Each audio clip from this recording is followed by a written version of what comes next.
They slipped the envelope under my wiper at dawn, thin as a thread and just as sharp. By the time the sun caught the chrome on my ladder rack, a find had already attached itself to my morning like a bird at denim. I hadn't even brewed coffee before the HOA decided my truck didn't belong on the street I helped keep running, the same street where I've rewired porch lights and revived dead air conditioners in August heat. I thought fines were for strangers. Then I turned the paper over, saw the photos, and felt a flicker of fight. At 6:12 a.m., the street still smelled like wet oak and morning sprinklers. My truck sat where it always did, nose pointed toward the cul-de-sac, ladder rack glinting like a skyline. She's old, my F-150, paint scuffed at the fender, the kind of dents that tell stories, crawl spaces, blown fuses, midnight no-heat calls. I stay because people call me when things stop working. That envelope said I was the thing that didn't belong. Violation, commercial vehicle. Fine, $150, escalating daily. Deadline, 5 days. I stood there with my coffee cooling and a knot tightening, aware of blinds twitching and a dog's bark cutting short. On the back were photos, my driveway, my plates, the shadow of the ladder like a crime scene line. A website link. I clicked it inside with my boots still on. The portal was cheerful colors and red numbers. Violation code 14.3, no commercial vehicles in view. Definition, any vehicle bearing racks, toolboxes, signage, or regularly used for business. My name typed in a smaller font than the word pay. There were notes, too. Prior courtesy warning left in June. I never saw that warning. I saw the math instead. 1 week until rent, 2 lean jobs scheduled, overtime gone. Sarah found me glaring at the screen like it was a person. She pressed a thumb into the space between my shoulders where the tension lives. "Talk to them," she said. "Maybe it's a mistake." I laughed a little too hard. "They photographed the mistake," I said. She poured coffee into my empty cup and held my gaze the way she does when she's trying to warn me without words. "You've been sleeping 4 hours a night, Eli. Pick a hill that matters." I looked past her at our daughter's science project volcano, the glitter on the dining table, the mortgage bill. My father used to say there are fights you take because they're yours and fights you take because somebody has to. I pulled the covenants binder from the drawer, the one we received in a welcome basket with artisanal cookies and a branded ice scraper. Section 14.3 was there, crisp and absolute. I flipped past it and felt a stubborn heat rise until it flushed my cheeks. Somewhere, I'd read about a state statute that put a fence around HOAs, a line they couldn't cross. Maybe it was rumor. Maybe it was oxygen. I opened my laptop and started digging. An hour slipped away. Links opened into forums, forums into case summaries, my coffee into cold sludge. Then a phrase caught. Preemption by state transportation code. Another, association restrictions unenforceable on public streets. Our block is city-owned to the curb. I traced the words like a map, felt a door unlatched somewhere behind my ribs. By noon, my printer spit out pages like confetti from a reluctant parade. Statutes, plat maps, a screenshot of the city's GIS portal with our streets shaded city gray, not HOA beige. On the phone, a clerk at Public Works said, "Your right-of-way is public, sir," and the phrase slid into me like a key. Fines ticked in my head, $150 today, worse tomorrow, while our daughter's glitter volcano dried beside the laptop. I put the statute on top, circled in red. If they wanted aesthetics, I'd give them lines and numbers. The law had a shape. I could carry it home. I walked into the HOA management office at 2, statute packet warm under my arm. A framed photo of the subdivision's fountain gazed like a saint of compliance. Behind the desk sat a woman with a nameplate that said Marla, HOA manager, the kind of calm eyes that come from saying no for a living. "How can I help you?" she asked, already knowing. "You ticketed my truck," I said, setting the stack down. "I'd like this withdrawn today." She shuffled the top page, skimmed the circle in red ink. Our covenants prohibit commercial vehicles in view. It's about maintaining property values. Our street is public, I said. Section 12.04 of the State Transportation Code. HOAs can't regulate public rights of way. Public Works confirmed. Here's the email. She read longer than I expected, a faint line appearing between her brows. The board adopted the rule years ago, she said, careful. We've enforced it consistently.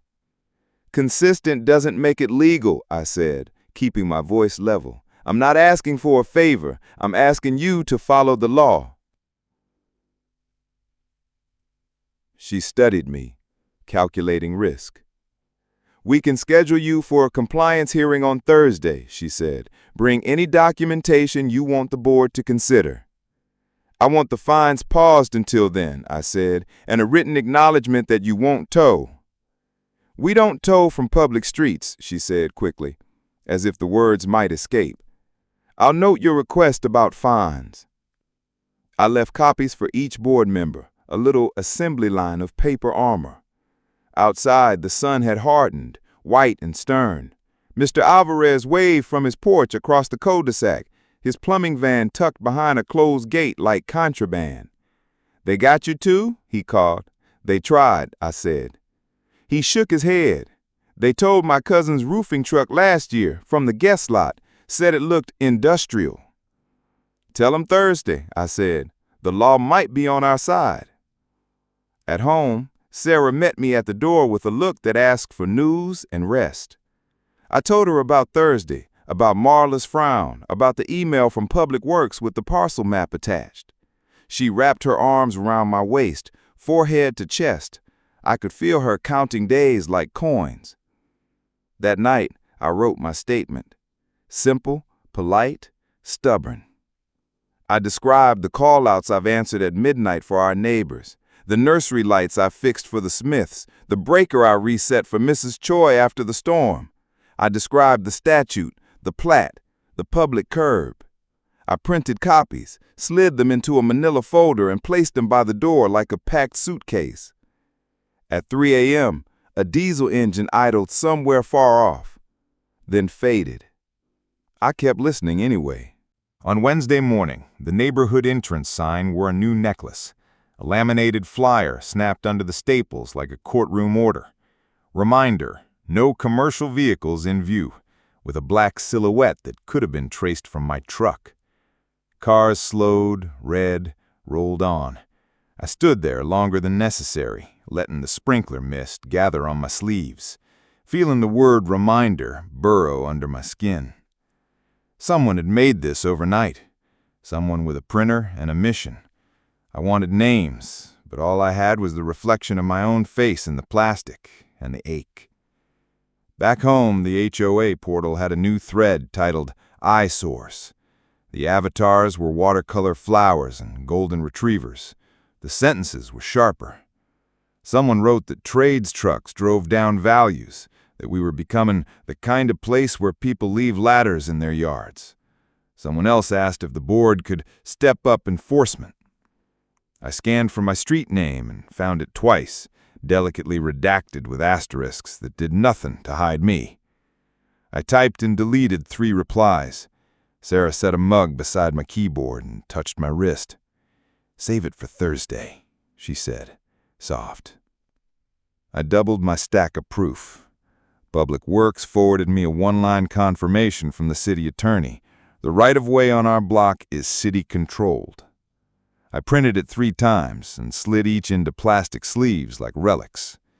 Mr. Alvarez texted a photo of the Amazon van parked under the no overnight parking sign and wrote, "Want me to come?" "Bring yourself," I replied. I walked the curb and took pictures of mail trucks, a landscaping trailer, a school maintenance van. Not to shame them, just to show the street was a living artery, not a brochure. At 4, a board member I knew by sight stepped onto my driveway as if it were a stage. Gwen wore a linen blazer despite the heat, and a smile that apologized for what the words would not. "We've had complaints," she began. glancing past me at the truck, at its scuffed fender, at the ladder like a confession. We're simply asking homeowners to use garages for storage and keep commercial apparatus out of view. I held the statute packet against my ribs. It's a public street, I said. I'm scheduled for a hearing. Then perhaps you'll bring photographs of a quieter compromise, she said. My laugh surprised us both. Quieter compromise? I repeated. I can't fold a ladder into thin air. I can't shrink my work to fit a fantasy. She flinched, then steadied. The community appreciates services like yours, she said, but we have standards. I thought of Mrs. Choi, of the night her kitchen breaker melted, and my hand stopped a fire. Standards, I said, should never be cruel to the people they depend on. Her smile dropped a fraction. Thursday at 6, she said, and left in measured steps, like a metronome carrying a warning down the sidewalk. Rain started after dusk, a slow patter that stitched the cul-de-sac together. I brought the statute folder to the nightstand and set an alarm for 5. Before sleep found me, an email pinged. Second notice issued, fine escalation. No salutation, no signature. I stared at the glow until it burned out, and pictured a row of chairs and chose my seat. 6 folding chairs faced a table dressed in white plastic, like a wedding that forgot the vows. Behind it, a gavel waited beside a paper nameplate that read chair. The room smelled of citrus cleaner and rain-wet wool. My folder lay in my lap, edges damp from my hands. Sarah squeezed my knee under the fluorescent hum. Mr. Alvarez stood near the coffee urn, eyes on me like a spotter on a ladder. The board filtered in, linen and lanyards, and the murmur thinned to judgment. Somewhere beyond the windows, my truck sat under a street lamp, ticketed again by silence. Marla called the hearing to order, her voice practiced, the gavel a polite tap that still startled me. She read my name, my address, the violation code, and the amount now due. Please proceed, she said. I stood, the folder suddenly heavier than tools, and set the top page on the table where everyone could see. This is the state transportation code, I began, and this is an email from Public Works confirming our street is public right-of-way. Associations can't enforce parking restrictions on city streets. I slid the plat map forward, the gray lines of easement and curb like veins on a palm. Gwen leaned in, mouth a careful line. Our rule is clear, she said. No commercial vehicles in view. The street belongs to the city, I replied. You can't make the sidewalk obey the pool rules. A board member with a tie patterned like tiny anchors cleared his throat. We've consulted counsel in the past, he said. He believes our rule is enforceable to protect aesthetics. On private property, I said, not on a public right-of-way. The city attorney's email is explicit. So is the statute. Silence balanced on the edge of the table. A woman from 3 streets over stood to speak, pearls catching the light like punctuation. These trucks make our neighborhood look like a work site, she said. Values will drop. Mr. Alvarez lifted a hand, rough and sure. If he hadn't come at midnight when my daughter's room was sparking, we'd be telling a different story, he said. I don't care what his ladder looks like. From the back, a soft voice. Mrs. Choi. He saved me after the storm, she said, fingers twisting a tissue. I'll bake every one of you cookies if you let the man park. A laugh cracked the room, then died. I took a breath and kept it simple. I'm asking for 3 things. Withdraw the violation, rescind the fines, and commit to stop enforcing 14.3 on public streets. I don't want special treatment. I want fair and legal. The chair whispered with Gwen. A phone appeared, set face down. The gavel moved again, nervous this time. We're going to step out and confer with counsel, the chair said. The door clicked behind them, and the room exhaled. Sarah's hand found mine. You did well, she said. Rain freckled the windows. The clock ticked. When they returned, their faces carried the weather in with them. We are suspending the fines effective immediately, the chair announced. We will seek formal legal opinion on enforcement of 14.3 on public rights of way. Until then, no additional notices. Withdraw the violation? I asked. We'll reconvene Friday, the chair said, and decide. Outside, the rain had stopped, but the pavement held the sky like a secret. Waiting has a noise you only hear when your future sits in someone else's folder. It's the refrigerator's click, the dog's restless sigh, the tick that grows teeth. After the hearing, the whole block seemed to hold its breath, and I held mine with it, tasting metal. The law lived on my table as paper and ink. The board lived behind a door I couldn't open. I lined up my tools like talismans and told my daughter we weren't in trouble. She believed me. I wanted to. Friday would say. The ladder on my truck curved like a question mark. Friday arrived with an email that smelled like furniture polish. The board will reconvene at 6 p.m. in executive session. A written decision will be issued thereafter. Executive session. The phrase felt like a locked briefcase. I called Public Works once more, asking for the same confirmation on letterhead.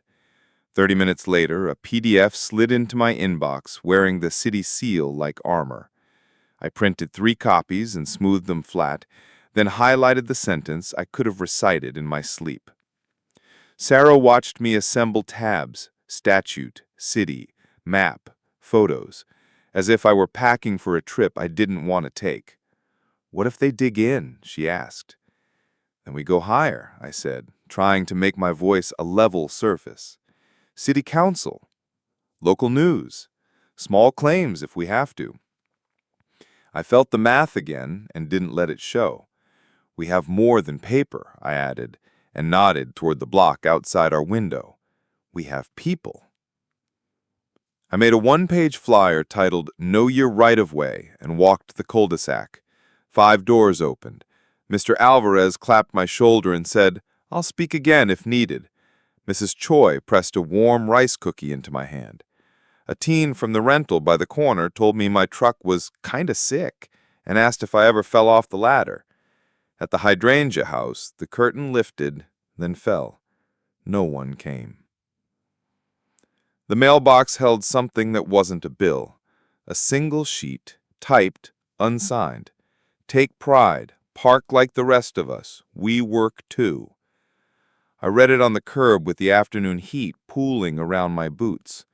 Pride, I thought, had made me the first to crawl into a flooded crawl space for a neighbor I didn't know. I folded the note twice and slid it into the back of my folder. Fuel. At 3:17, a white sedan rolled slow, window down, phone raised. I raised mine back. The sedan moved on. A cable van parked for 10 minutes. A postal truck shouldered up to the boxes. A landscaping trailer rattled by, leaving the smell of gas and cut grass. The street felt like what it was, a working vein. I rehearsed in my head what I'd say if they tried to pivot to taste.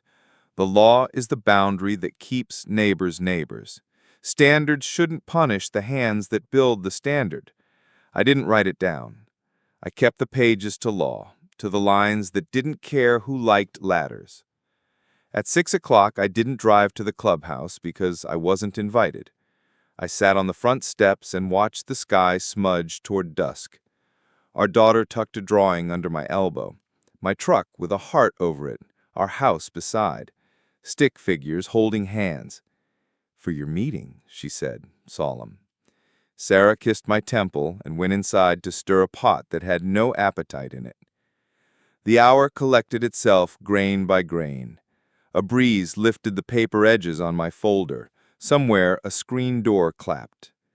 At 7:41, headlights washed silver across our lawn. Footsteps. A knock that landed like punctuation. I opened the door to Gwen, holding an envelope heavy with letterhead. Her face was careful, almost kind. Eli, she said, may we talk? She held the envelope the way you hold a bird you're not sure is injured or wild, gently but ready for blood. Rain had combed the hedges flat. Our porch light turned the paper into a small, private moon. Behind Gwen, the street lay quiet, the kind of quiet before a verdict. I felt my heartbeat in the bones of the house. Sarah hovered at my shoulder. Our daughter's drawing lay on the table like a promise. "May we talk?" she asked. I nodded, and in she stepped, bringing the smell of wet linen and whatever words the board had chosen. Gwen sat at our table and set the envelope between the salt shaker and the scissors, as if to make it ordinary. It wasn't. "We made some calls," she said, hands folded. "Council confirmed what your documents suggest. The street is a public right-of-way. Section 14.3 cannot be enforced there." Her eyes flicked to Sarah, then back to me. "The board voted to rescind the fines immediately and withdraw the violation. We'll adopt a resolution clarifying that our restrictions apply only to private property." Her voice stayed formal, but something in her shoulders let go. I exhaled for the first time. She slid the letter across. It wore the logo like a seal, and my name like a reprieve. Decision. Violation withdrawn. All fines rescinded. Enforcement of Covenant 14.3 limited to private property. No action will be taken on public rights-of-way. We regret any distress this has caused. I traced the lines with my finger as if they might vanish. "There's one more thing," Gwen said. "As a courtesy, would you consider covering signage at night? It's not required. It might help neighbors settle." I nodded. "I can do courtesy," I said. "I can't do pretend." She almost smiled. On her way out, she paused on the porch